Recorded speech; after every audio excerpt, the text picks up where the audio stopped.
My crazy ex-girlfriend tried to stab me, then assaulted me in front of the cops. She was put in the psych ward and kept reaching out, begging me to forgive her and take her back. Trisha was my first kiss when I was 15, and she somehow found me 20 years later. She messaged me on MySpace asking me if I would take her V card. I said yes, and while we were doing it, she said she loved me. I don't know why, but I said it back. She asked me to be her boyfriend, and I impulsively said yes. Fast forward 3 months. We're breaking up every 2 weeks. I had gotten back together with her 5 times at this point, until one day I had enough. I broke up with her for real, and she started sobbing. I stood firm, however, and went back to my room. I was browsing the web looking for apartments, when out the corner of my eye I noticed the shadow of a butcher knife. I saw it violently swing downwards, but thankfully I dodged it as it slammed down on the keyboard. She swung it at me a few more times, and even got me in the arm. Despite this, I somehow wrestled it away and held her until she calmed down. I told her I was leaving, and if she tried to stop me, I'd call the cops. Well, she ran back to the kitchen, grabbed another blade, and started hurting herself. At that point, I dialed 911 and ran outside. The cops showed up, and as I was talking to them, I heard screaming. I turned around and I saw her, running at me full speed. The cops didn't seem to know what to do. They stood there, stunned, as Trisha sprinted toward me, screaming. Her hair flew behind her. I felt panic in my chest. I tried to back up, but I tripped over my own feet. Before I could hit the ground, she was on me. Her hands clawed at me,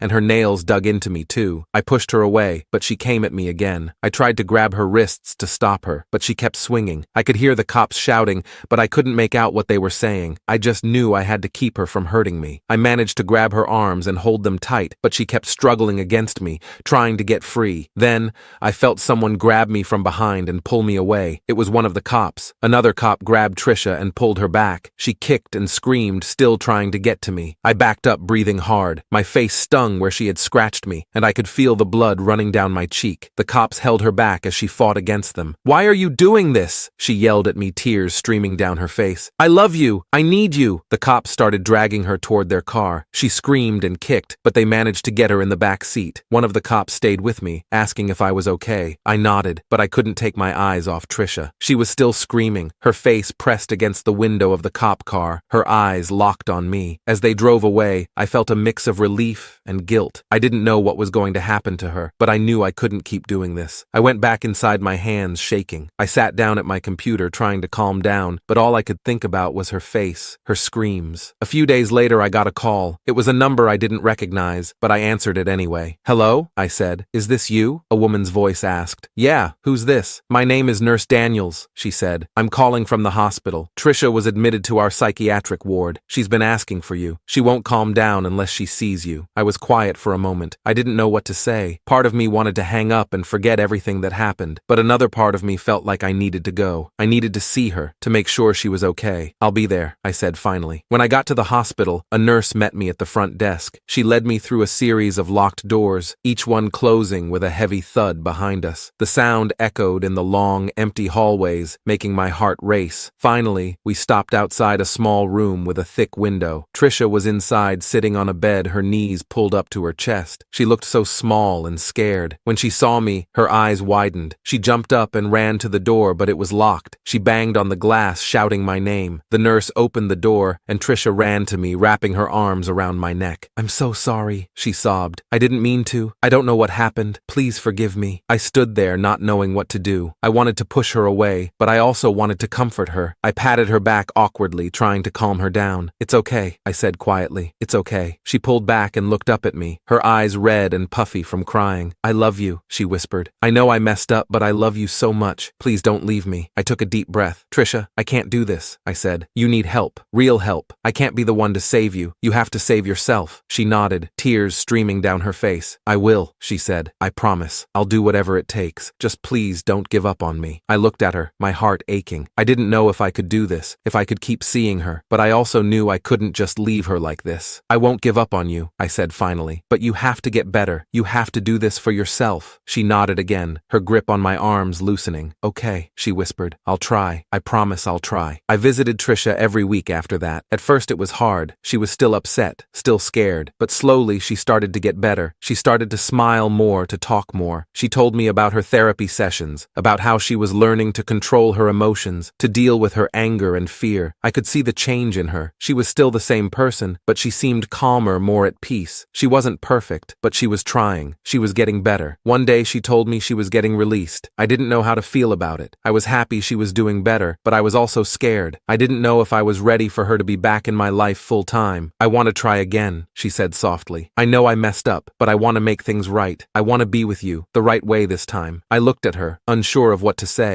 I cared about her, but I didn't know if I could trust her again. I don't know, Trisha, I said finally. A lot happened. I don't know if we can just go back to how things were. She looked down at her hands, her shoulders slumping. I know, she said quietly. I don't expect everything to be perfect. I want a chance to show you I'm better now, please. I thought about it for a long time. I thought about everything that had happened, all the pain and fear, but I also thought about the good times, the times when things were good between us. I thought about the girl who gave me my first kiss, the woman who was trying so hard to make things right. Okay, I said finally, but we take it slow. No rushing into things. We do this right. She nodded, a small smile on her face. Okay, slow. I can do that. We started dating again, slowly this time. We went on dates, just simple things like going to the park or getting coffee. We talked a lot about our lives, our dreams, our fears. We were getting to know each other all over again. Trisha was different now. She was more careful, more thoughtful. She still had her moments, times when she got upset or scared, but she was better at handling it. She was better at controlling her emotions, at not letting them take over. One night we were sitting in her apartment, watching a movie. She looked over at me and smiled. I'm glad we're doing this, she said. I'm glad we're taking it slow. I nodded, smiling back. Me too, I said. I think it's good for us. She leaned against me, her head on my shoulder. I love you, she said quietly. I know I'm not perfect, but I'm trying. I want to be the best I can be for you. I wrapped my arm around her, pulling her close. I love you too, I said. And I know you're trying. I see it every day. We sat there for a long time, just holding each other. I felt a sense of peace, a sense of calm. I knew things weren't perfect, but I also knew we were on the right path. A few months later, Trisha moved in with me. It was a big step, but we both felt ready for it. We were doing well, and I felt like we were finally in a good place. At first, things were great. We spent our days together, laughing and talking, enjoying each other's company. We cooked meals together, watched movies, and went on long walks. I felt like we were a real couple, like we were finally moving forward. But then, the cracks started to show. Trisha still had her moments, times when she got jealous or upset over small things. She would get angry if I didn't text her back right away, or if I talked to another woman. She would get moody and distant, and I never knew what would set her off. One night, we got into a big fight. She was upset because I had gone out with some friends without telling her. She accused me of not caring about her, of not wanting to be with her. I tried to explain that it was just a misunderstanding, that I hadn't meant to upset her, but she wouldn't listen. She stormed out of the apartment, slamming the door behind her. I sat on the couch, feeling frustrated and hurt. I didn't know what to do. I cared about her, but I didn't know if I could keep dealing with this. I didn't know if I could handle her ups and downs, her mood swings. A few hours later, she came back. Her eyes were red from crying, and she looked exhausted. She sat down next to me, her shoulders slumped. I'm sorry, she said quietly. I know I overreacted. I get scared sometimes. I'm scared of losing you. I took a deep breath, trying to calm down. Trisha, I'm not going anywhere, I said, but you have to trust me. You have to believe that I care about you, that I want to be with you. She nodded, wiping away her tears. I know, she said. I'm trying. I really am. I put my arm around her, pulling her close. I know you are, I said, and I'm here for you, but we have to work on this. We have to work on our communication, on trusting each other. She nodded again, resting her head on my shoulder. Okay, she said quietly. I'll try. I promise I'll try. We kept working on our relationship, trying to make things better. We went to therapy together, talked about our issues, and tried to find ways to communicate better. It wasn't easy, but we were both committed to making it work. One day, we were sitting in the park, watching the sunset. Trisha looked over at me, her eyes serious. I love you, she said. I know I'm not perfect, but I love you, and I want to spend my life with you. I felt my heart skip a beat. I reached into my pocket, my hand shaking. I pulled out a small box and opened it, revealing a simple ring. I love you too, I said. Will you marry me? Her eyes widened, and for a moment I thought she might say no, but then she nodded, tears spilling down her cheeks. Yes, she whispered. Yes, I'll marry you. We hugged each other tightly, both of us crying. I felt a sense of relief, a sense of joy. I knew things weren't perfect, but I also knew we were in this together. We were a team, and no matter what happened, we would get through it together. Life after the engagement wasn't perfect. We still had our ups and downs, still had our fights. Trisha still had her moments of jealousy and insecurity, but she was getting better at handling them. She was learning to trust me, to believe that I wasn't going to leave her. We moved forward with our lives, planning our future together. We talked about getting married, about buying a house, about starting a family. We were excited about the future, about all the possibilities, but there were still challenges. Trisha still had her bad days, days when she felt overwhelmed or scared. She would get moody and distant, and I never knew what would set her off. But I was learning too. I was learning to be patient, to be understanding, to be there for her when she needed me. One day, we were sitting on the couch, watching TV. Trisha looked over at me, her eyes soft. "I'm sorry for everything," she said quietly. "I know I've put you through a lot. I'm just so grateful that you stuck by me." I smiled, reaching over to hold her hand. "I'm grateful for you too," I said. "I know it hasn't been easy, but I wouldn't trade it for anything. I love you, and I'm so glad we're in this together." She smiled back, her eyes shining. "Me too," she said. "I love you too." We sat there for a long time, just holding each other. I felt a sense of peace, a sense of contentment. I knew things weren't perfect, but I also knew we were on the right path. We were building a life together, one day at a time, and no matter what happened, I knew we would get through it together.